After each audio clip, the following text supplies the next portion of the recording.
So welcome to this, which is the first of the Landscape Research Group's Landscape and Goodness Symposium, which takes place at various times over the coming week. We have a number of events. I am Tim Waterman, the chair of the Landscape Research Group, and I will be facilitating tonight's event and the question and answer session at the end.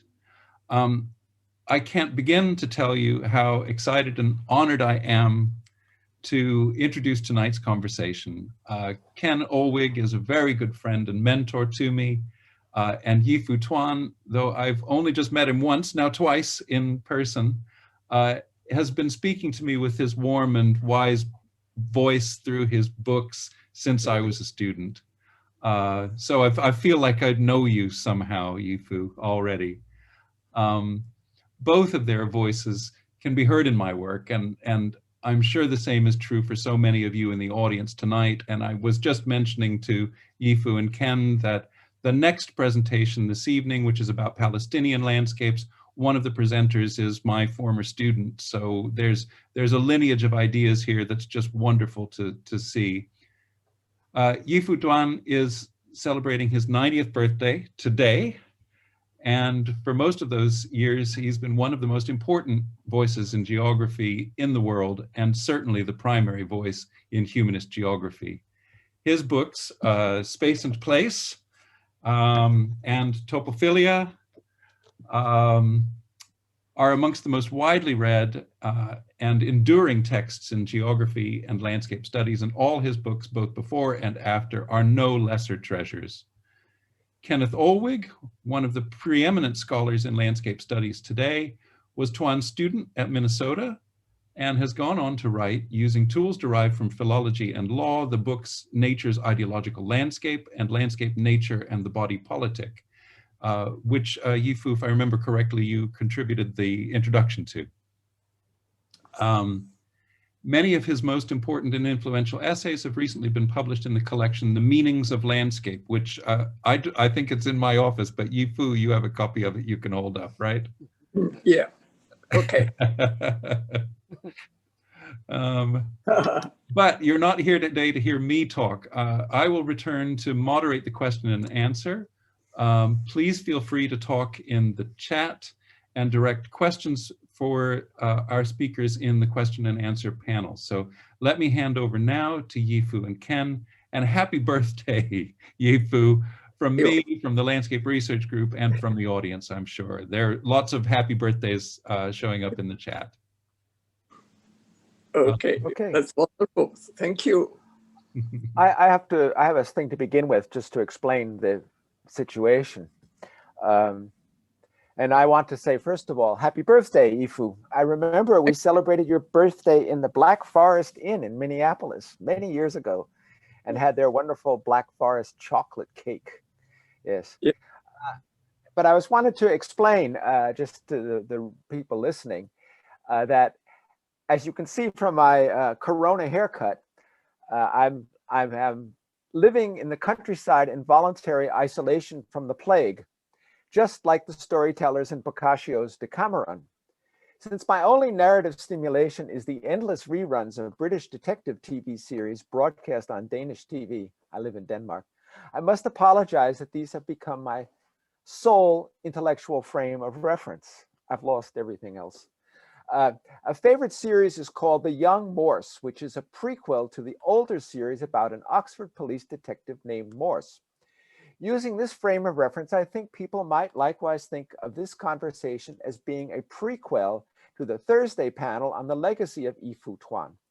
This is because the Yifu I know best is the young Yifu, the Minnesota Yifu who tested the chapters from Topophilia on we students before publishing the book that made his early reputation. I'm thus an atavistic throwback from before Yifu became the famous Wisconsin humanistic geographer known best to Thursday's panelists. So, in order to be able to frame our conversation about goodness within a landscape context, we have been talking together about taking our point of departure in a tripartite approach to landscape built on the metaphor of a suburban house and garden. Ifu, could you say something about this framework there? Yes, let me approach it this way, and that is my relation with Ken is strange, because how it turns out is, well, he was officially my PhD student in Minnesota, but in the course of time, he had become the scholar, and I'm the popularizer. So in that very learned book, Landscape, Nature, and Body Politic, I try to, as I usually do, as a popularizer, make a little more accessible to the ordinary student what the scholar has done. So I was happy at the opportunity to provide a foreword to this learned work that you're all familiar with. And just before, this interview came on, I started to look at that book again, and the more recent book, The Meanings of Landscape. And it occurred to me that if I were a young student and I look at these key texts, as well as some books by my other students, including those by Tim Creswell, I feel that I'm not up to it. I mean, do I have to know all of that to study landscape? It just seemed overwhelming.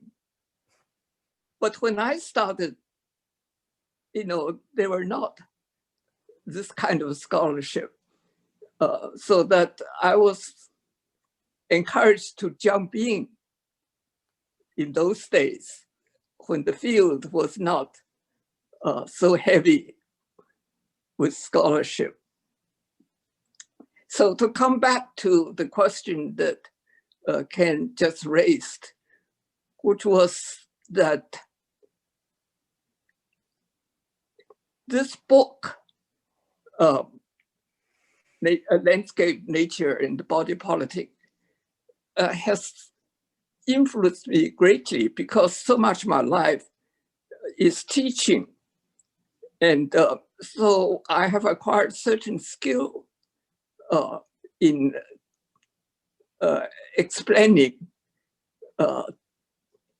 dense, difficult scholarship. And so in writing the foreword, I adopted a device of simplification, which is to use a diagrammatic approach. That is, instead of the complexities in the main body of the work, I simply said, which is so historical, which draws on the reader's knowledge of history, and the most students don't have it.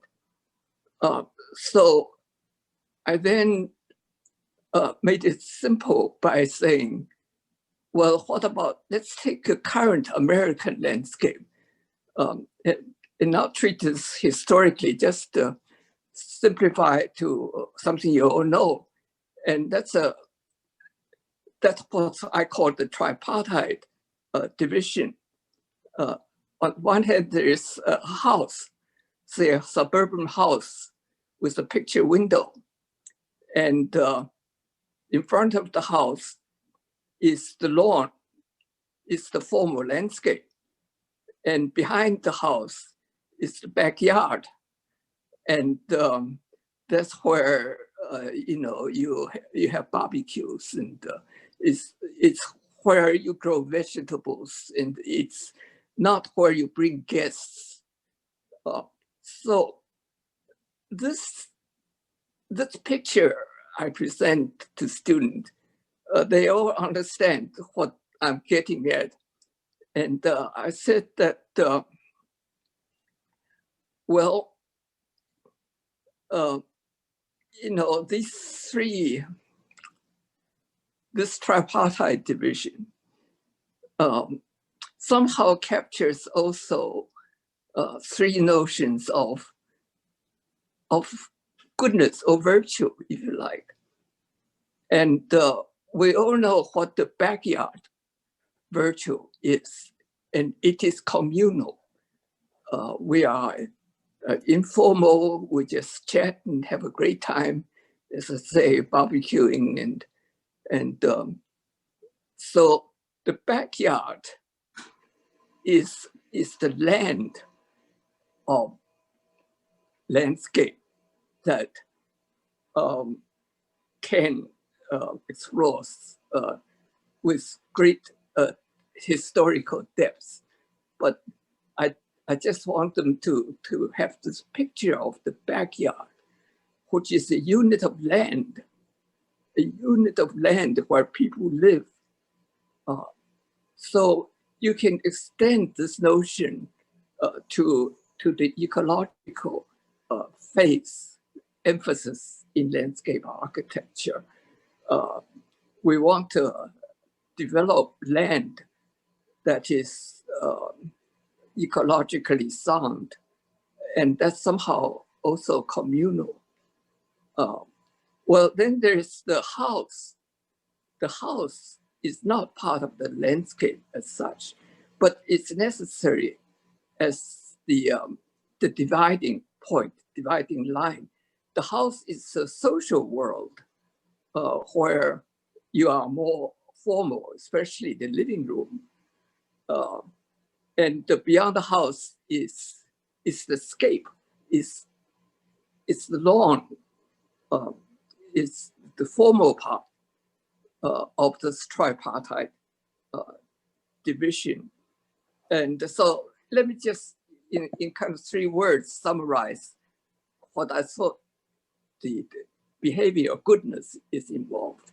So the backyard is easy to understand. That's the communal virtue, that we are neighbors and we are kin, we're friends.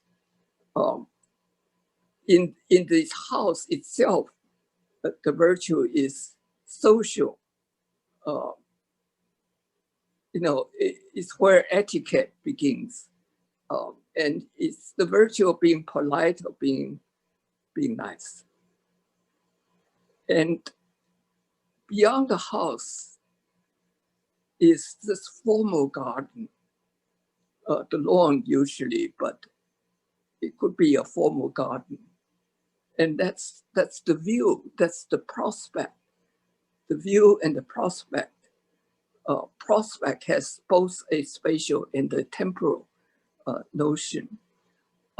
So it is, when you stand at a picture window and look out, you're looking at a kind of an ideal, not a place where people barbecue, or it's not communal, it's visual almost totally, what you see. And that is connected to the third virtue, which I, for lack of better word, I call it intellectual. So that covers, to my mind, what it means, what landscape means, but also, in a sense, what it means to be human. Good. I guess also you could say the house is divided between the kitchen and so on in the back and the dining room in the front, or the living room in the front. In your 2013 book, Romantic Geography, In Search of the Sublime Landscape, you write about the lure of the wild, which is to say the sort of landscapes that the scientist Alexander von Humboldt explored. This, I would imagine, is the landscape viewed from the picture window of the house. Your first book was the 1959 Pediments in southeastern Arizona. presumably a version of your doctorate at the University of California, Berkeley. This suggests that you were once a young romantic Humboldtian scientist exploring and braving the sublime deserts of the American Southwest. How is it that you were attracted to this desert? And how did it come about that you did this dissertation in geomorphology? Yes, I've always been kind of exploring, this topic, but with no focus. And the story I've told it probably more than once, which is basically when I was a graduate student at Berkeley, I went on a field trip with Chinese students to Death Valley. And Chinese culture doesn't include camping. So we were all amateurs. And when we arrived at Death Valley, it was dark at 3 o'clock in the morning, and there was a dust storm. So we couldn't see anything. And we were too amateurish to put up the tent. So I slept just in my sleeping bag, just outside. And when I woke up, I was confronted by this Death Valley. And it was just, but you say, of course, anyone who has not seen a desert to suddenly have it before you, from the dark dust storm to this beautifully illuminated, lucid landscape. It's kind of overwhelming. And I can see why it's made into a national monument. I mean, it's striking. But what really made it unusual for me was that on the one hand, I felt that this landscape, the desert, is totally alien to me. I've never seen it before. On the other hand, it's something intimate. I mean, I feel that desert, that lifeless desert, represents something in me. And then I couldn't quite capture what I'm trying to say. And then I used T.S. Eliot's notion that sometimes our feeling cannot be directly, who we are cannot be directly expressed, but there's something, some image perhaps that captures it.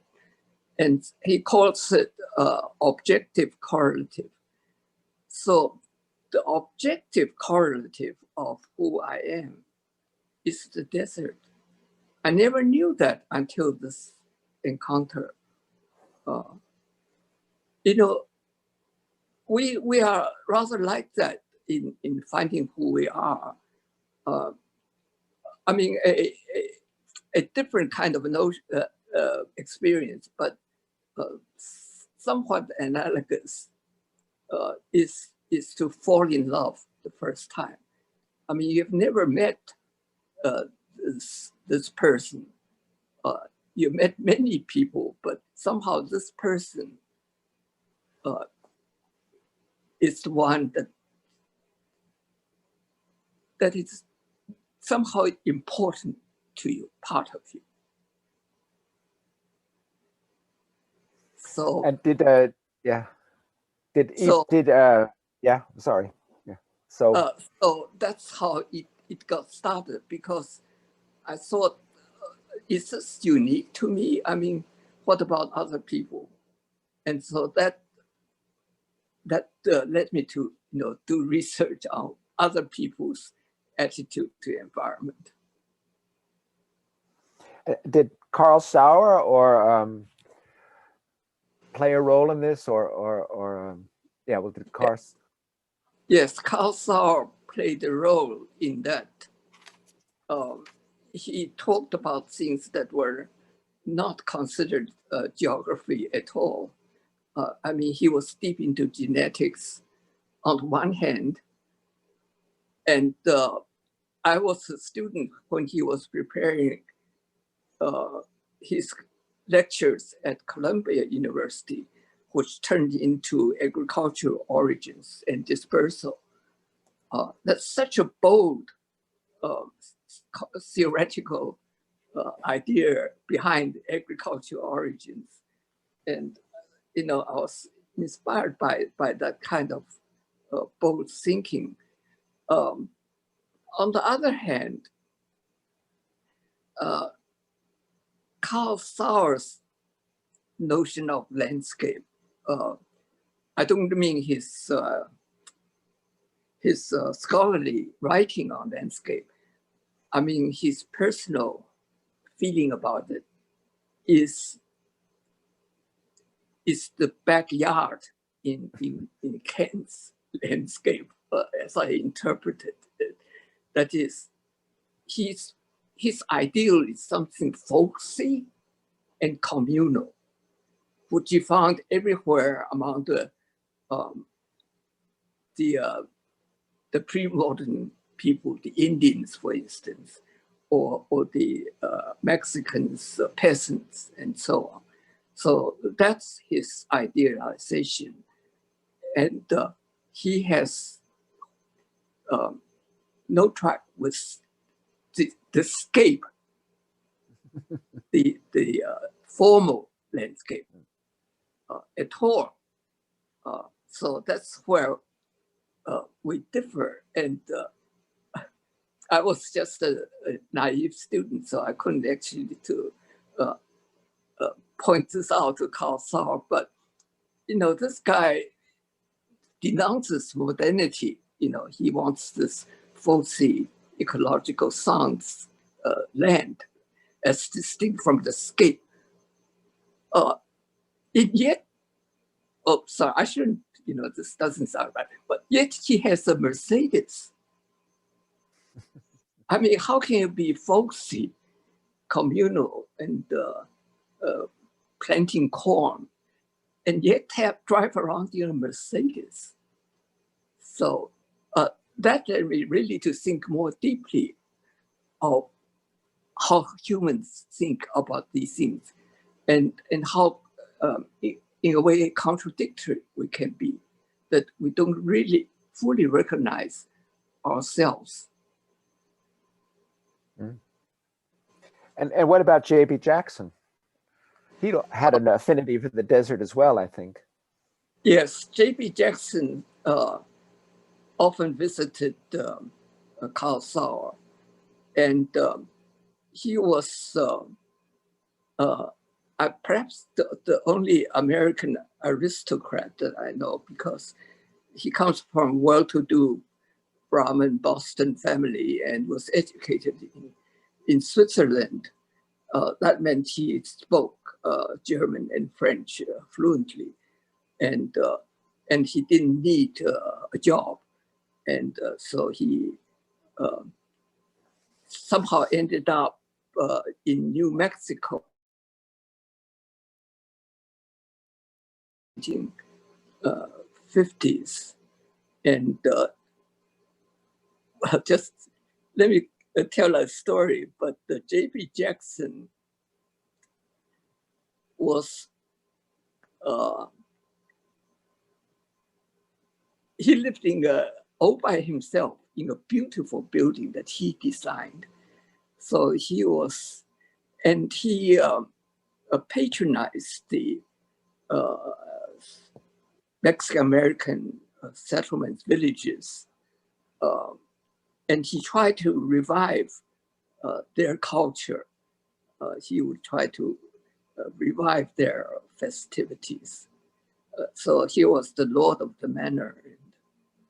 But there were other well-to-do people from the East. And so one day he invited all of us to have dinner on top of your restaurant in this in the mountains of New Mexico, and after that we got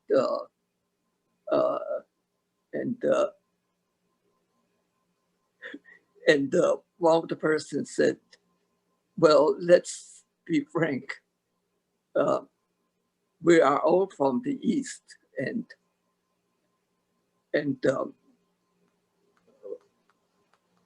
yeah, we're all failures from the East. That's why we end up in Mexico. But I trumped that by saying, right, you're all failures from the East, but I am a failure from the Far East. So, yeah, so I mean, that's how I got to know J.B. Jackson, but he's really a cosmopolitan. The first time I met him, I mean, I was in my office in New Mexico, and he just came in and introduced himself. Of course, I knew him, but he didn't know me at the time. I didn't think he knew anything about me. But then he put 2 large volumes on my desk and said, would you please review them for me for the magazine Landscape? And both hefty volumes were in German. And I'm afraid my German is just rudimentary. I mean, he was that kind of person, you know, he assumed that any scholar would, of course, know German and French and Spanish. That was J.B. Jackson. Okay, I think you should, yeah. I think you should adjust your pillow a little so we can see you better. Yeah. So the learner side of him. But another thing that I greatly admire is that he runs around on his motorbike with a gang. And the gang often got into legal trouble and he had to bail them out. So it's in this sense that I thought of him as an aristocrat, someone who see the goodness in community, in land. So that's where he shares Karl Scharf's view. But in his life, he wasn't driving a Mercedes. He was riding a motorbike with a gang. That's the romantic side that I was appealing. Yes. I've long wondered about this transition you made on the road to Minnesota, as it were, how it came about. And I think that had this transition from the sciences to the humanities. And I think it had something to do with the desert. And at Minnesota, you taught a splendid course called Attitudes to Dry Lands, which seemed to me to transition between the two. One of the things you talked about was the fact that there were a number of different ethnic groups in the desert of the Southwest, and that for each group, the desert was effectively a different landscape. Could you say something about the differences between the perceptions of the desert landscape between the groups? And is it possible to say that for one group, the desert was the vista from the front of the house, and for others, a backyard? Right.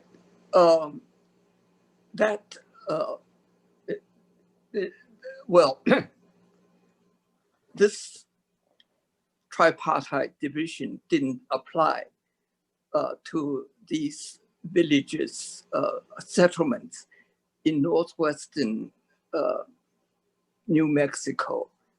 And that's because although they are different, so there were Indian settlements,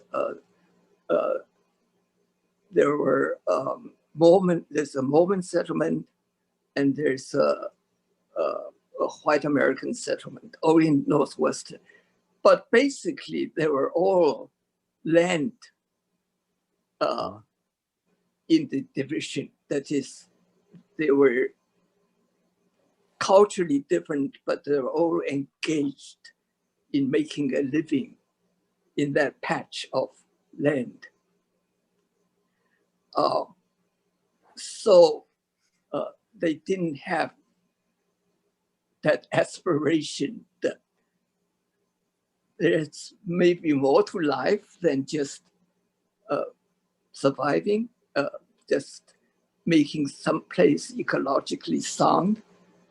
Isn't there something more challenging, which is the notion of scape out there? So they left it. But once I discovered my affinity for the desert, then obviously I thought, well, what other people and what other cultures have this fascination with the desert? And of course, I wasn't alone. There were very famous people, but at that time, I got interested in T.E. Lawrence of Arabia. Later, a movie came out. I mean, he was just totally fascinated by the desert, and there were others. So I got into the more scholarly part. But then I said, what is the commonality between me and Lawrence of Arabia and the others who wanted to be engaged with this lifeless place? And this led to something else, and let me do it this way. And that is, people often ask me, why do you do the kind of geography you do? It doesn't seem to be the standard type of approach. And I said there are three answers. One is the most superficial, and that is, I traveled a lot since a child. I never settled anywhere.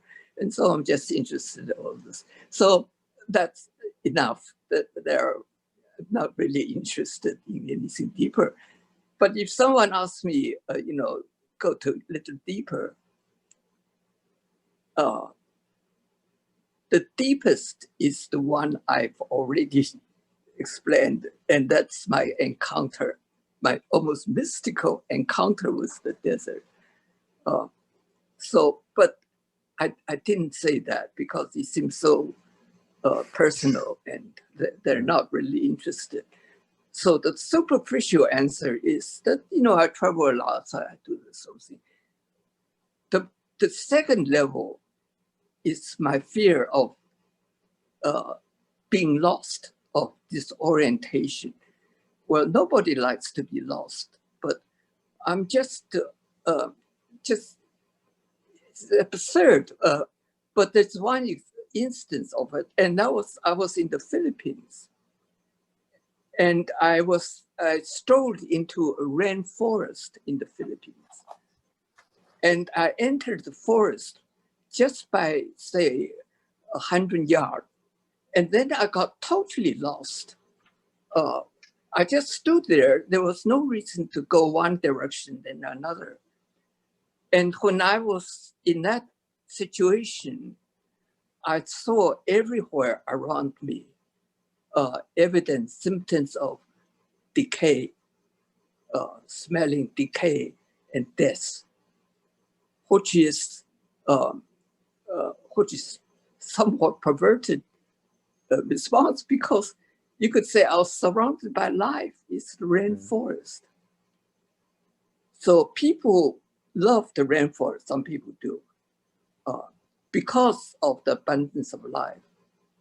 But to me, it doesn't read that way. I somehow overlook the growing things and only see things that have died or decayed. And I was totally disoriented. So that's the reason the desert has another appeal, because I was seldom really lost in the desert. The landmarks may be a mile away, but I can see it clearly that orient me. In any case, the sun is almost always there, so I can orient myself by the position of the sun. So I almost never get lost in the open, clear landscape of the desert, whereas the rainforest is a place where I do get lost, totally disoriented and surrounded by decay.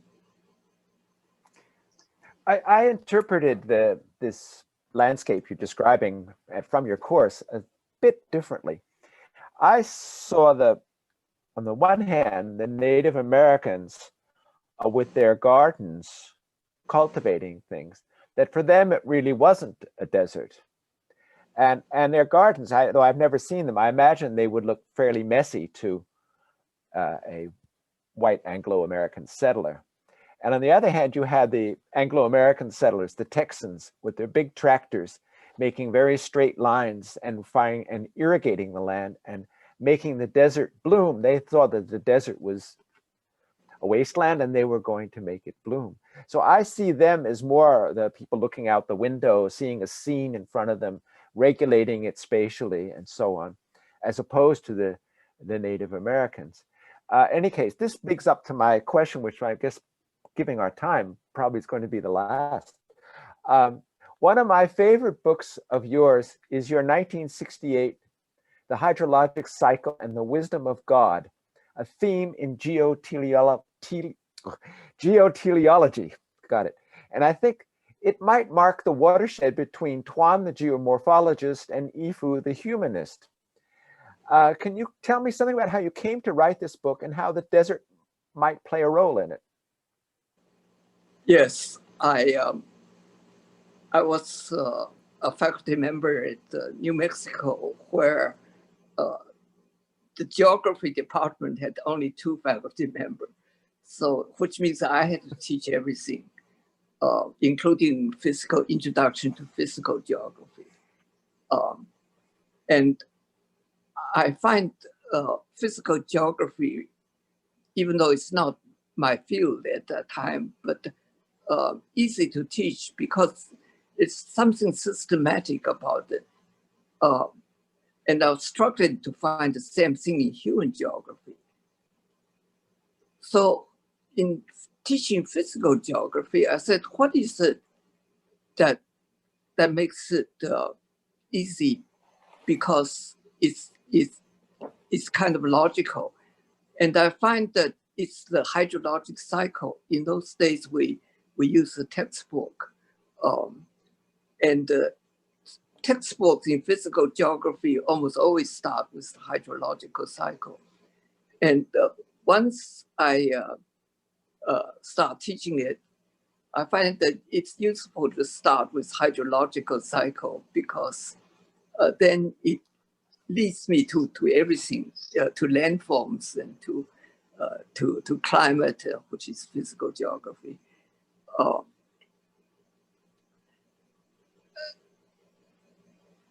And that, also crossed with my interest in the desert. And that is, the hydrological cycle turns out to be deeply ingrained in Western thinking. And it's not just the natural science idea. It's intimately related with theological thinking at least from the 17th century onward, but even beyond that. And the basic idea is the hydrological cycle that physical geographer talks about in the 20th century when I was teaching, actually demonstrates the wisdom of God. How so? Because the way it's discussed, the hydrological cycle waters the earth for God's favor, the humans. But then as a physical geographer, I find that it doesn't work because God has left out the Sahara Desert. There are lots of deserts not watered. So my interest in a theme that captures many elements of physical geography become also integrated with my interest in the desert.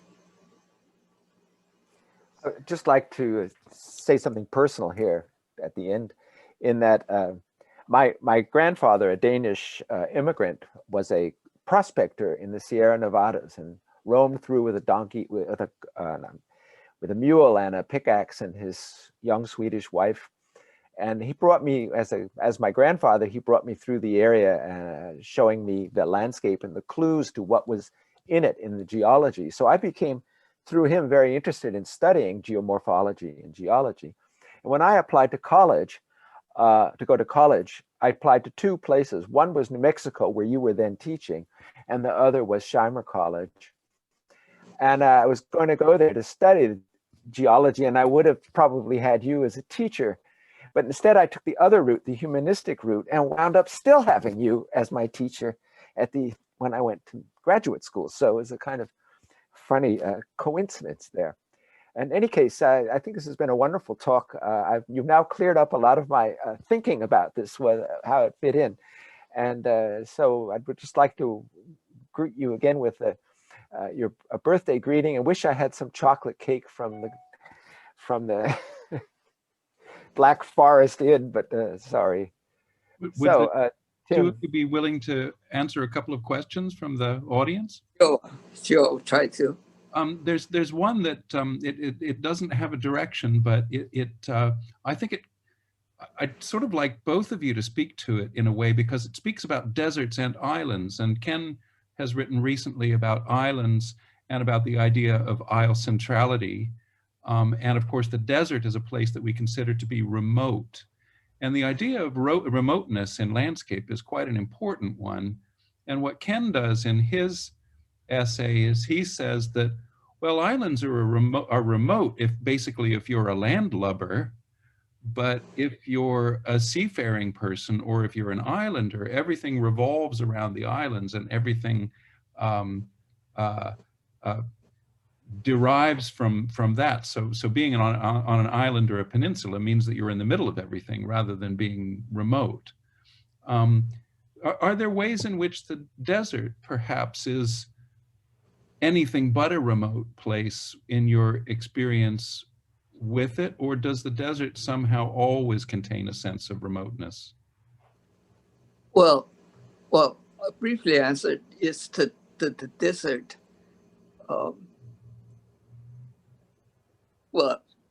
People don't literally live in the desert, except maybe in Arabia.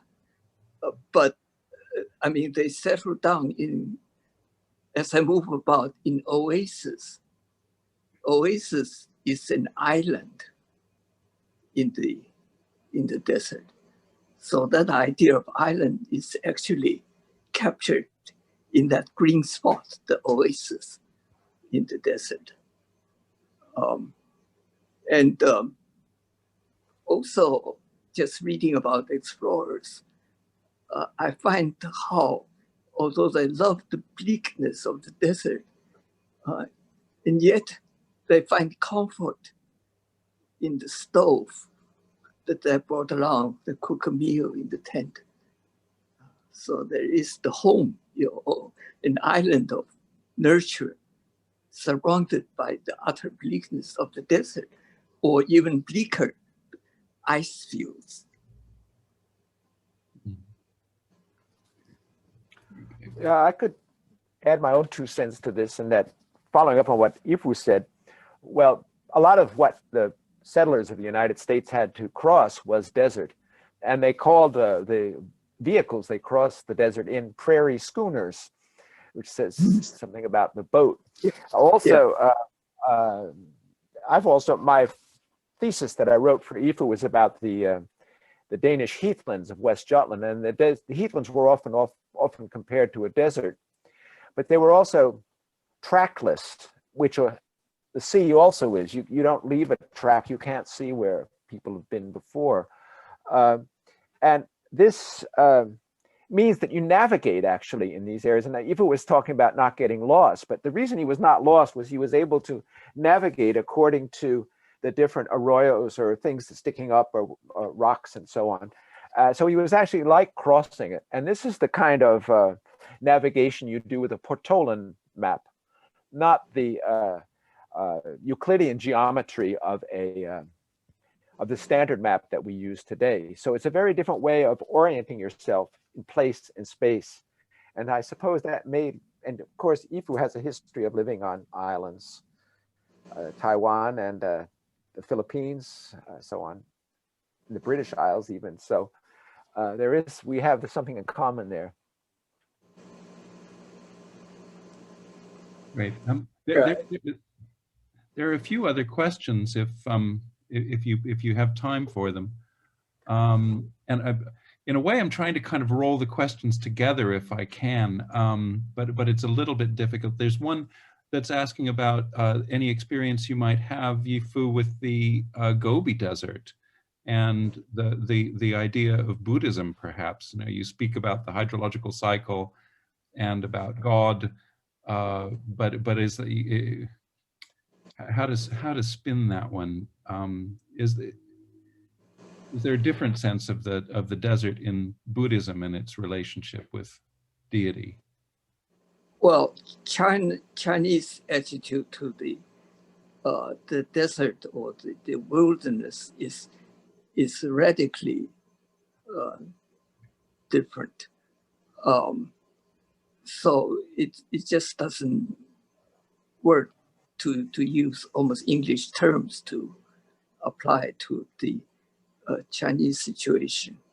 So there's no frontier romanticism as in America, for instance, or Australia too, as I was to find out, which is part of the notion that there's something very appealing in the wilderness, something good, positive about it.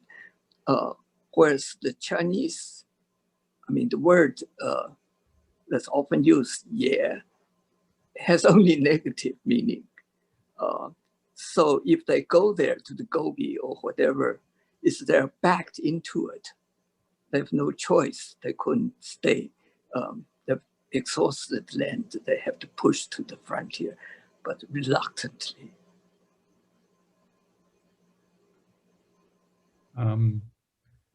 So there's another question. Maybe this is for both of you, and maybe is a good place for us to begin to wind up the discussion. There's this horribly big question where Robin Moore is asking, any thoughts about the future of the planet at this critical point in history?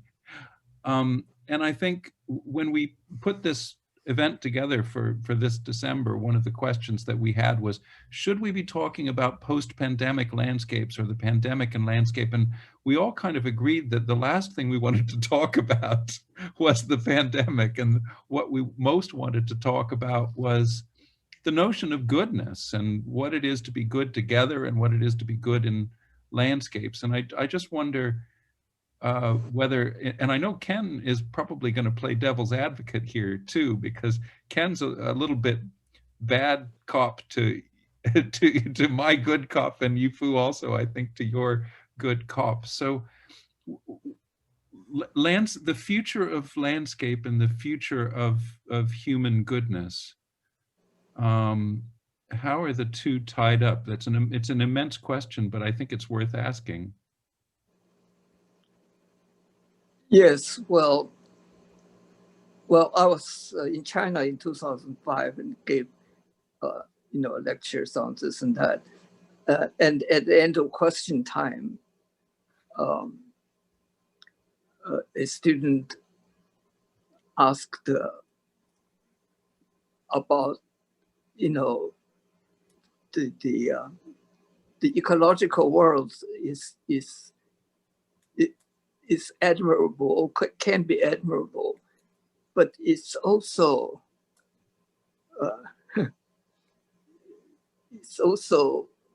eating and being eaten.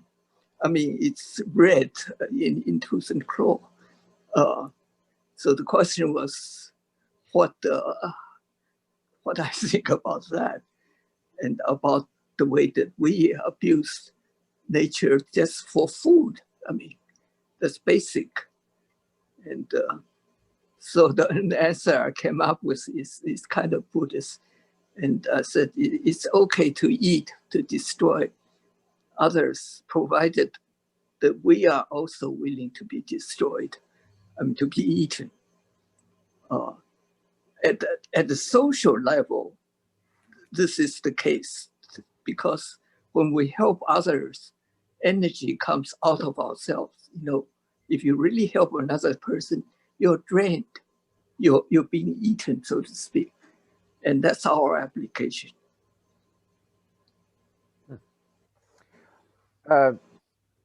Two things. One is the hydrologic cycle book. If I write another book, if God allows me to write another book, it will be a book called "The Earth is Not a Globe." And this idea was inspired by the book, The Hydrologic Cycle, because what it basically showed was that people were saying that deserts were unnatural because the hydrologic cycle was supposed to be perfect. But what had happened was we had the great fall, the man's sin and so on. The earth, instead of having a perfect hydrological cycle, got all broken apart as a ruin. And this meant that the earth had gone to pot. But so the ideal was the cycle.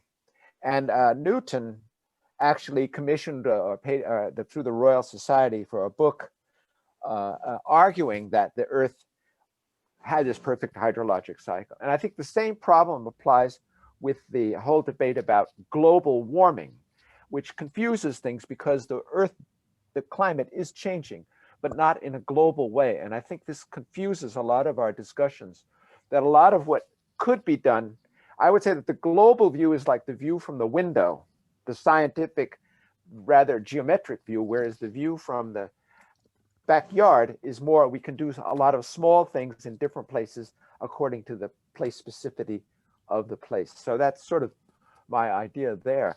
And so I see a problem created by this notion of the earth as a globe, which it is not. It's not a Euclidean figure.